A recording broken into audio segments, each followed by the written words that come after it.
Aujourd'hui, je vais parler de, well, since I did a net worth update last year, I think I'll do one for this year as well, right? Might as well make it a consistent thing and see how it goes, even 5, 10, or whatever number of years from now on. So yeah, let's find out how my net worth is doing, and not just post-COVID, but generally post my exit from the corporate world as of late 2021.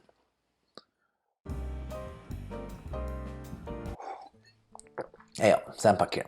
So last year when I did my first net worth update, it was really a way to convince others or maybe also remind myself that even a very volatile year like the first of a pandemic really can be weathered quite easily if you've already built up a reasonable financial cushion at least, right?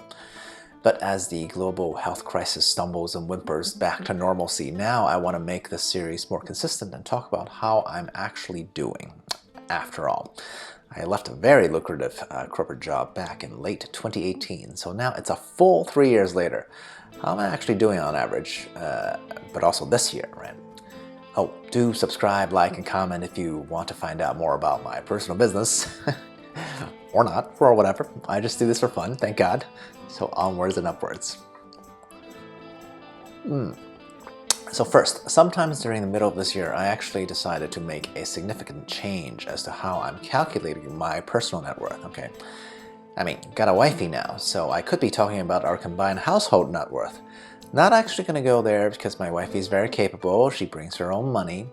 That, and I haven't asked her if I could talk about the money that she makes, so best to err on the side of caution, right?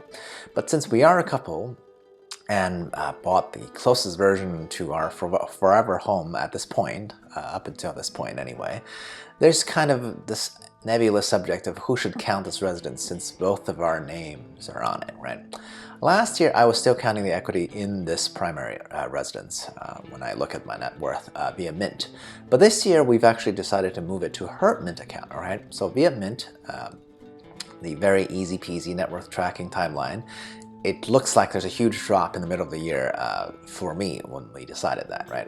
One might ask why I'd take such a rather symbolic drop, right? It is symbolic because it's not like we lost the house, it's just being counted on her side rather than on my side, right? The reason that I can give is actually quite simple and twofold. One, in our household, this creates more of a feeling of equity, right? If it could be counted for her, for me, but not her, and then even me without the equity in the primary residence, it's still a little higher, okay? So what do I care how it's counted, right? I still feel like a big shot anyway. And two, more importantly, now when we talk about my personal net worth, it is actually the cleanest, more pure version that doesn't include a primary residence at all. So it's really all investment, right? Okay, now my point number two, now with that methodology change out of the way, we can get to what were the challenges in 2021, right? In terms of major expenses that were usually not being accounted as, not being accounted for when someone early retires, right? For me, we finally got to throw the wedding reception the wifey wanted. I mean, hey, I enjoyed it too, but let's be honest, the party's for the lady. I'd have been fine with a Vegas weekend or whatever, right? So anyway, a real wedding reception is costly, man. And the exact figures to that, maybe I'll make another video about, right?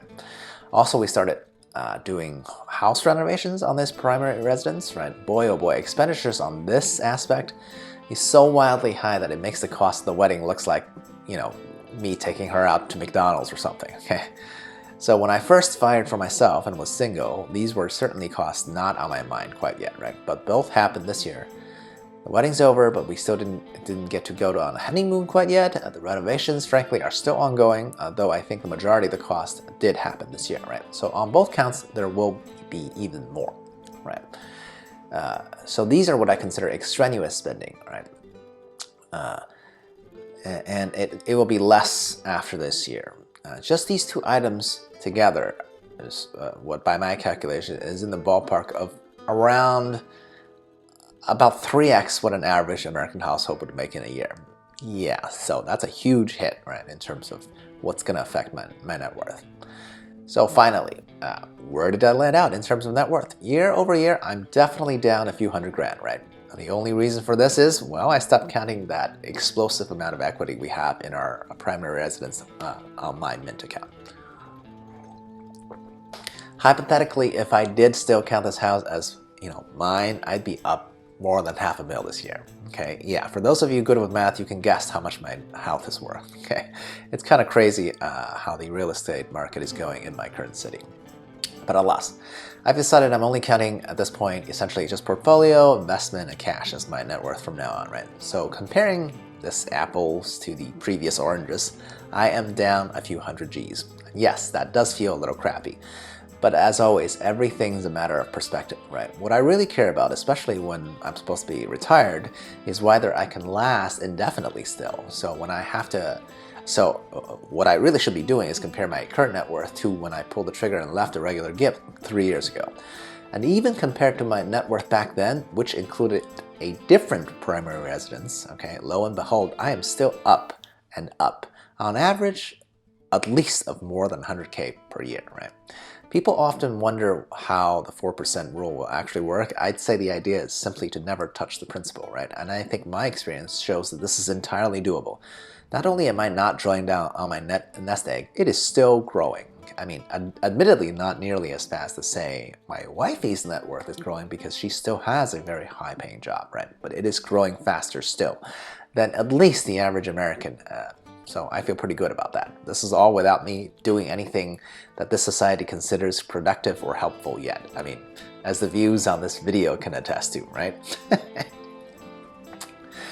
So finally, in conclusion, I just want to mention, I want to drive this point really, really deep, right? Note, for most Americans, a primary residence is at least a third. I think it's more like a half of someone's total net worth.